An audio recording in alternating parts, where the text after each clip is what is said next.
Presiden Prabowo Subianto menegaskan bahwa pemerintahannya akan membentuk badan usaha milik negara khusus untuk ekspor sawit dan batu bara.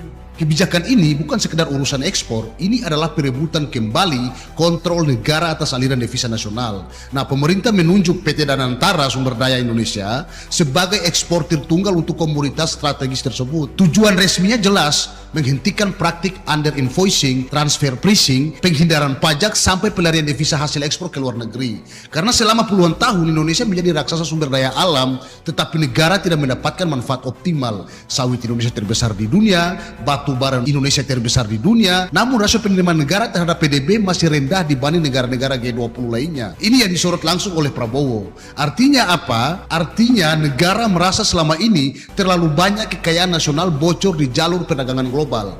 Banyak eksportir menjual lewat afiliasi luar negeri. Harga dibuat lebih rendah di atas kertas, lalu keuntungan sesungguhnya diparkir di luar negeri, bukan di Indonesia. Kalau kebijakan ini berhasil, dampaknya sangat besar bagi negara. Pertama, cadangan devisa Indonesia bisa melonjak.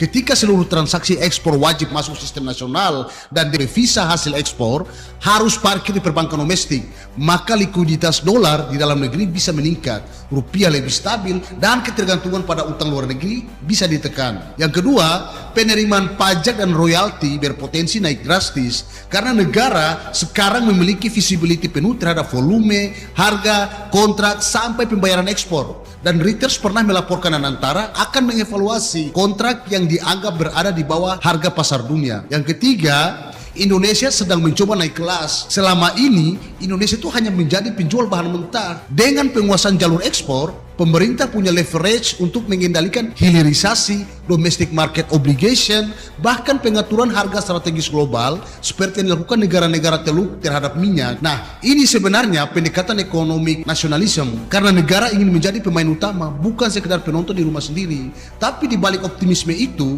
pasar langsung bereaksi keras. Reuters mencatat indeks saham Indonesia sempat turun di level terendah dalam lebih dari 1 tahun. Sementara rupiah melemah mendekati rekor terendah. Lalu pertanyaan pun muncul, mengapa investor khawatir? Karena pasar melihat adanya peningkatan kontrol negara yang terlalu besar. Investor asing biasanya menyukai kepastian pasar bebas, transparansi, dan kompetisi terbuka. Ketika ekspor diwajibkan melalui satu pintu BUMN, muncul kekhawatiran soal birokrasi, efisiensi, konflik kepentingan, dan resiko korupsi baru. Asosiasi Sawit dan Batu Bara juga mempertanyakan teknis implementasi.